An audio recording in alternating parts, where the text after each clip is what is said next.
What's going on, guys? Deadpool. The trailer has officially dropped. None of that grainy, leaked Comic-Con footage.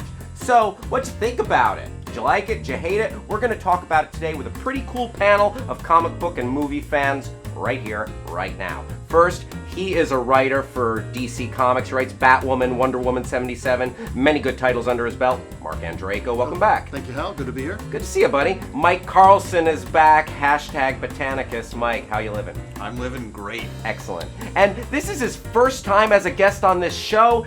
He's a writer for Honest Trailers and an all-around swell guy, Spencer Gilbert. Hi, Hal. Mark, what'd you think of the trailer? I honestly am not a Deadpool fan. I just have no connection with that character. I find the character a little bit kind of smug and... You're apathetic towards him? I'm apathetic towards Deadpool. Mm-hmm. But if it's good, as I said on your sister show, Movie Fights, if it's good, if I like it, and I hope I do, I don't want to dislike any movie, I will appear both there and here dressed as Deadpool. You heard it here. Lock it in, write it down in ink. Mike Carlson, Mark is really lukewarm on this, kind of cold. What do you think?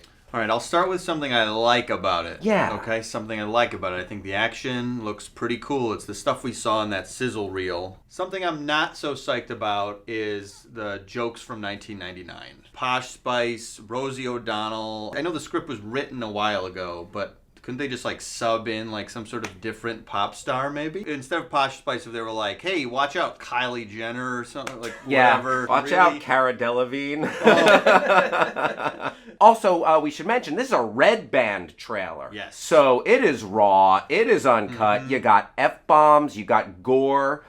Spencer, what did you think? I'm excited with some reservations. I think it's cool that we're getting an R-rated comic book movie. I hope it does well just to encourage more things like Suicide Squad or movies down the pipeline to go with an R rating and show that they can carry that box office-wise. The character of Deadpool, I also don't have much of an attachment to from the comics. The jokes were a little Van Wilder-ish. They were a little Van Wilder-esque. Maybe left over from that. They were throwing so many at you that to me, I'm excited for a feature-length episode of Family Guy with a lot of violence in it. Yeah. That sounds like the worst thing ever. I'm also a little worried the whole thing takes place on a bridge. I have a feeling that that shootout that's going on the bridge is just one scene in the movie, but I could be wrong. We can't be sure about We cannot be sure. Could be bridge pool. Yeah. Escape from bridge. I kind of like what Spencer's alluding to. It's not trying to be anything we've seen right now. Well, that's not my issue with it. I think what Mike said hits it on the nail right on the head. It just feels very stale.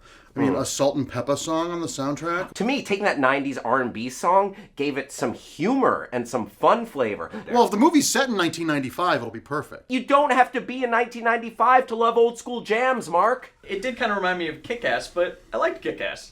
Well, the thing about Deadpool is... The first Kick-Ass kicked ass. When he works in the comic books, there's been a handful of really good writers who really captured that fourth wall stuff and not made it smug and annoying.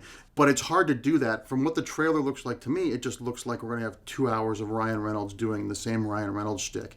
And that just seems interminably painful. We've talked a little bit about the trailer. A lot of people might not be very familiar with Deadpool, especially comic book readers. Let's fill them in a little bit on the story of Deadpool.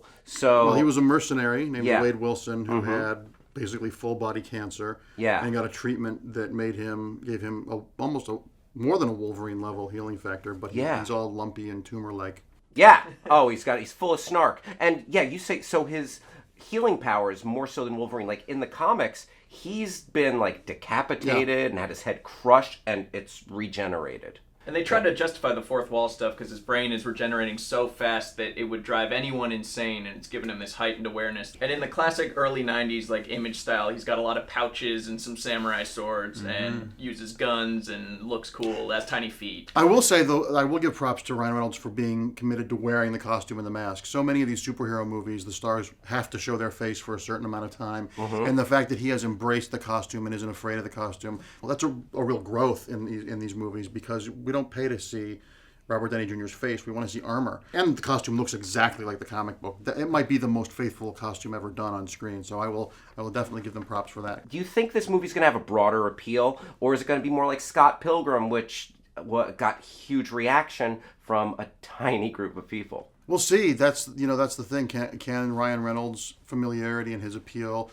help transcend this, the movie could be very profitable and very successful. It's just that weird alchemy of comedies. Sometimes they cross over and sometimes they don't. I do feel like maybe they're really like kind of niche marketing because there's all those inside jokes, which again, like 15-year-old boys probably never saw X-Men Origins Wolverine. They don't know what that is. And they don't Well, know who. and the movie's rated R, so 15-year-old boys technically aren't going to be able to see it. Oh, Mark, but you know they'll be bad and sneak in.